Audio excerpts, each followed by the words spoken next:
안녕하세요. 막말하는 시어머니 때문에 이혼한 30대 여성입니다. 이제 다 끝난 일이지만 지금 이 글을 쓰면서 기억을 떠올리니 또 다시 속상하고 분한 마음이 드네요. 남편을 처음 만난 건 직장 선배가 주선한 소개팅 자리에서였어요.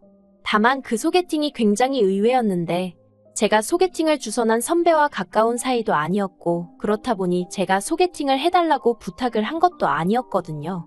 그래서 그 선배가 정말 괜찮은 후배가 있다며 저더러 한번 만나보지 않겠냐고 물었을 때 좀 뜬금없다는 생각을 했던 게 사실이에요. 그리고 솔직히 마음 같아선 괜찮다고 거절하고 싶었지만 제가 다니던 회사가 워낙 규모가 작다 보니 괜히 뒤에서 이상한 말이라도 나오면 그건 그거대로 골치가 아프겠다 싶더라고요. 그래서 그냥 밥이나 먹고 오자는 생각으로 어쩔 수 없이 나갔던 자리였습니다. 그리고 친하지 않은 선배가 주선한 자리다 보니 솔직히 아무런 기대치가 없었던 게 사실이에요. 하지만 이게 웬걸 싶을 정도로 남편은 선배 말대로 꽤나 괜찮은 사람이었습니다. 탄탄한 직장에 다닌다는 것도 미리 들어 알고 있었고 사진으로 이미 얼굴도 보고 나간 자리였으니 그런 조건들은 제쳐두고라도 성격이 너무 괜찮았어요. 말수가 많지는 않았지만 말 한마디 한마디가 조심스럽고 배려가 있었달까요? 그리고 그런 와중에도 제가 마음에 들었던 건지 적극적으로 자기 마음을 표현하는 게 인상적이더라고요. 그래서 저희는 이후로 2번을 더 만나고 본격적으로 연애를 시작했습니다. 하지만 연애를 하면서도 솔직히 남편과 결혼까지 하게 될 거라는 기대는 없었는데 그건 바로 제 자신이 처한 상황 때문이었어요. 저는 편모가정 그러니까 홀어머니 밑에서 자랐거든요. 그리고 학창시절 내내 편모가정에서 자란 아이한테 세상이 어떤 편견을 갖고 있는지 몸소 겪으며 배워왔기에 한마디로 자신이 없었습니다. 누군가 저를 단지 편모가정에서 자랐다는 이유로 싫다고 하면 제가 어떻게 달리 설득할 방법이 없다는 걸 너무나 잘 알고 있었으니까요. 그런데 이런 제 고민과는 별개로 남편은 시간이 흐를수록 결혼 이야기를 꺼내는 일이 잦아졌습니다.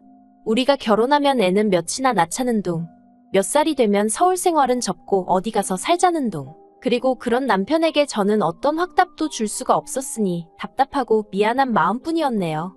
그러다 우려하던 대로 남편이 정식으로 저에게 프로포즈를 해왔습니다.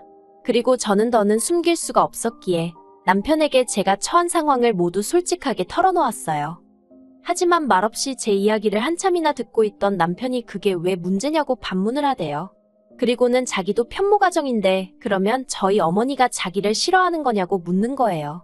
근데 저는 그때까지만 해도 남편이 제 기분을 풀어주려고 농담을 하는 줄 알았어요. 그래서 제가 농담하지 말라니까 그제서야 정말 진지한 얼굴로 사실이랍니다. 자기도 어머님이 혼자 자기를 키워주셨다고요.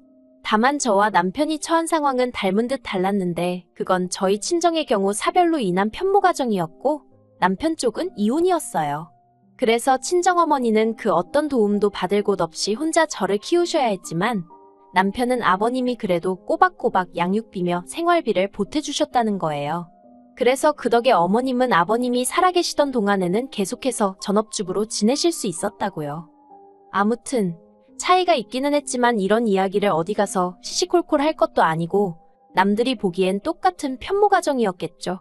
그리고 그래서인지 양쪽 어머님들 다 그 부분에 대해서는 크게 묻지도 따지지도 않으셨어요. 남편도 저도 어쨌든 서로의 처지가 비슷하니 동지애라고 해야 할지 누구보다 서로가 서로를 이해해 줄 수 있겠다 싶었죠. 그런데 본격적으로 결혼 이야기가 진행되던 어느 날 남편이 저에게 제안할 게 하나 있다고 했습니다. 그래서 그게 뭐냐고 물으니 결혼하고 딱 2년만 합가를 하면 안 되겠냐고 하대요. 아버님 어머님이 이혼하신 이후로 하루도 어머님하고 떨어져 있어 본 적이 없다며 갑자기 어머님 혼자 두고 나와 산다고 생각하니 여러 가지로 마음이 쓰인다면서요. 그리고는 대신에 원하면 저희 친정어머니도 인연을 모시고 살잡니다. 자기는 제가 원하면 그렇게 해줄 수 있다고요. 하지만 저는 친정어머니가 혼자 저를 힘들게 키우시긴 했어도 제가 성인이 된 이후로는 친정어머니께 짐이 되고 싶지 않아서 독립을 한 상황이었거든요. 그래서 굳이 친정어머니랑 다시 같이 살고 싶다는 생각은 해본 적이 없었습니다. 친정어머니도 이 나이에 다 큰 자식 뒷바라지 할 일 있냐며 합가에 히읗자만 나와도 손사래를 치시는 분이셨고요. 그래서 남편이 나름대로 해온 제안이란 게 솔직히 그다지 와닿지 않았어요. 그리고 남편도 그게 별로 효과가 없다는 걸 눈치챘던 건지 또 이런저런 이유를 갖다 댔습니다. 그리고 그 이유들 중 그나마 솔깃했던 게 어머님이랑 2년 같이 살면서 그 사이에 돈을 더 모아서 신축 아파트로 분가를 하는 건 어떻겠냐는 거였어요. 그래서 남편에게 져준다는 마음으로 알겠다고 했네요. 하지만 합가를 한 건 정말 제가 제 발등을 찍은 거나 마찬가지였습니다. 합가를 시작하기가 무섭게 어머님은 저희에게 생활비로 150만 원을 요구하셨거든요.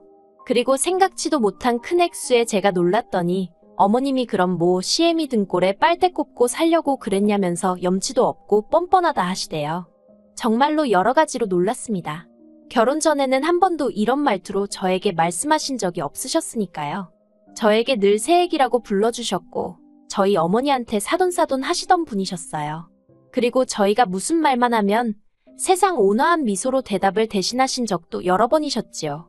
그런데 정말 합가를 딱 시작하자마자 생활비가 어떻고 하시면서 돈 내놓으라 소리를 하시질 않나? 저를 야, 너 하고 부르시질 않나? 그래서 같이 산지 일주일 만에 이렇게는 못 산다고 했어요. 남편더러 이렇게 막말 들어가며 돈까지 뜯겨가며 내가 왜 어머님이랑 살아야 하는지 모르겠다고 했죠. 그랬더니 남편이 앞으로 어머님이 막말 못하시게 중간에서 자기가 잘하겠다며 싹싹 빌대요. 그리고 정말로 남편이 어머님께 뭐라고 이야기를 했는지 이후로 어머님이 생활비에 대해서는 입도 뻥끗 안 하시더라고요. 그래서 남편이 있는 한 내가 당하고만 살지는 않겠구나 싶어서 그냥 약속한 대로 2년만 버티자고 마음을 먹었네요.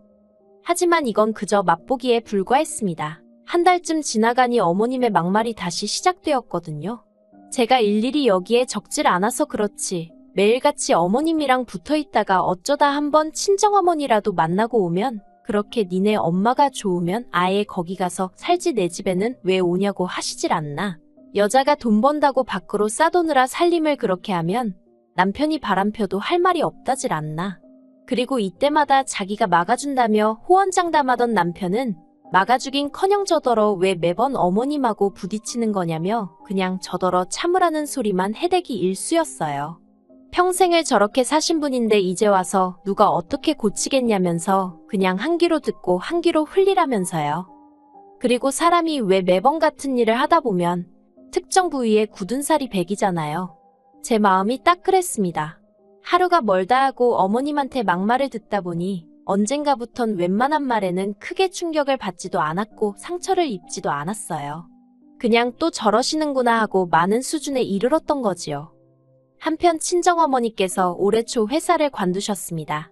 정년퇴직까지는 아직 몇 년 더 남아있었지만 평생을 일만 하셨다 보니 이제 좀 쉬고 싶다고 하시더라고요. 친정어머니 표현을 빌리자면 그나마 관절이 쓸만할 때 여기저기 놀러도 다니고 누구 엄마가 아닌 여자 누구누구로 살아보고 싶다면서요. 그리고 저는 그런 친정어머니의 결정을 응원하고 지지해드렸습니다. 어머니가 원하시는 건 뭐든지 해보시라고요. 그런데 이 이야기가 보나마나 남편을 통해서 였겠지요. 어머님 귀에도 들어간 모양이었습니다. 저녁 식사 자리에서 어머님이 저더러 니네 엄마 회사 관두냐고 물으시대요. 참고로 니네 엄마 소리가 거슬렸지만 하루 이틀 일도 아니라서 그냥 그러려니 하고 말았어요. 제가 네 하고 대답하니 관두고 뭐 한대냐며 또 물으시길래 여행도 다니시고 좀 쉬고 싶으신가 봐요 했어요. 그랬더니 어머님이 표정을 싹 바꾸시며 말씀하시길 다 늙어서 그게 무슨 추태냐입니다. 저는 제 귀를 의심했어요. 평소에 어머님이 언행이 고우신 분은 아니셨고 그래서 뭐 좋은 소리가 나올 것 같지는 않았지만 그래도 추태라니 기분이 확 상했지요. 그래도 여기까지도 그냥 꾹꾹 눌러 참았지 뭐라 따지고 들지는 않았습니다. 그냥 빨리 대화를 끝내야겠다는 생각뿐이었던 것 같아요. 그런데 어머님께서는 계속해서 가짠타는 표정으로 니네 엄마는 어디서 돈이 나서 그런 생각을 하는 거냐며 저더러 친정에 몰래 돈 주냐입니다. 그리고 그 말에 그때는 저도 짜증이 나서 친정어머니가 직장 생활을 몇 년을 하셨는데 그 정도 여윳돈은 있으시겠죠 하고 대꾸해버렸어요. 그랬더니 어머님이 하시는 소리가 야 니네 엄마 암만 해도 남자 생겼나 보다며 노망난 거 아니냐는 거예요. 정말 그 순간 너무 화가 났어요. 그래서 버릇이고 나발이고 그런 건 생각도 못하고 어머님한테 무슨 말씀을 그렇게 하시냐고 소리를 질렀습니다. 일평생 남한테 손 한 번 안 벌리시고 열심히 사신 분이라고 당신 능력으로 뭘 하고 사시든 어머님이 간섭할 일이 아니라고요. 그리고 저희 어머니가 뭘 하시던 이렇게 뒤에서 남 욕이나 하는 어머님보다는 훨씬 낫다고 해버렸습니다. 그랬더니 뭐 난리가 났지요. 정말이지 어머님이 저한테 세상에 온갖 연자 들어가는 욕은 다 하시더라고요. 그리고 그때 퇴근한 남편이 집안에 들어섰고 눈치가 있으니 분위기가 살벌한 걸 금세 알아채더라고요. 저더러 무슨 일이 있었냐길래 어머님한테 들으라고 했습니다. 기분 나빠서 입에 담기도 싫다고요. 그랬더니 어머님이 또 저러더 미친모라며 욕을 퍼부으셨는데 제가 남편더러 당장 다음 주에라도 분가하자고 그거 아니면 그냥 갈라서 자고 해버렸습니다. 그랬더니 남편도 이번엔 사태의 심각성을 느꼈는지 어머님더러 도대체 무슨 소리를 하셨냐고 언성을 높이더라고요. 하지만 남편이 어머님한테 뭐라건 간에 저는 도무지 분한 마음을 삭힐 수가 없었습니다. 그래서 방으로 들어가 여행용 가방에 무턱대고 제 짐을 챙기기 시작했어요. 분가까지는 얼마 남지 않은 시점이었지만 그때까지 이 집에 있다간 분가하기 전에 내가 미치거나 죽거나 둘 중 하나겠다 싶었으니까요. 그래서 아무렇게나 짐을 싸서는 방문을 열고 나왔어요. 그랬더니 남편이 이건 또 뭐냐면서 저더러 제발 좀 참으랍니다. 그리고는 한다는 말이 그냥 어머님이 원래 입이 거칠어서 하신 말이지 진짜 장모님더러 노망났다고 한 소리가 아니라는 궤변을 늘어놓대요. 그래서 됐다고 했습니다. 어머님도 당신도 지긋지긋하다고 같이 안 살겠다고요. 그리고는 뒤도 안 돌아보고 친정으로 왔어요. 친정어머니는 저를 보고 깜짝 놀라신 눈치였습니다. 조심스레 저더러 남편하고 싸웠냐고 물어보시는데 저도 모르게 눈물이 터져나오대요. 그간의 서름이 밀려 올라오는 것 같았거든요. 하지만 차마 어머님이 친정어머니께 하신 막말은 전할 수가 없어서 그냥 맞다고 남편하고 싸웠다니까 원래 부부끼리는 다투기도 하는 거라면서 기왕 왔으니 마음 달래고 가라는 거예요. 그리고 그런 친정어머니의 위로에 전 또 한바탕 울고 말았죠. 그리고 이튿날 저는 회사에 병가를 내고 친정어머니랑 같이 있었어요.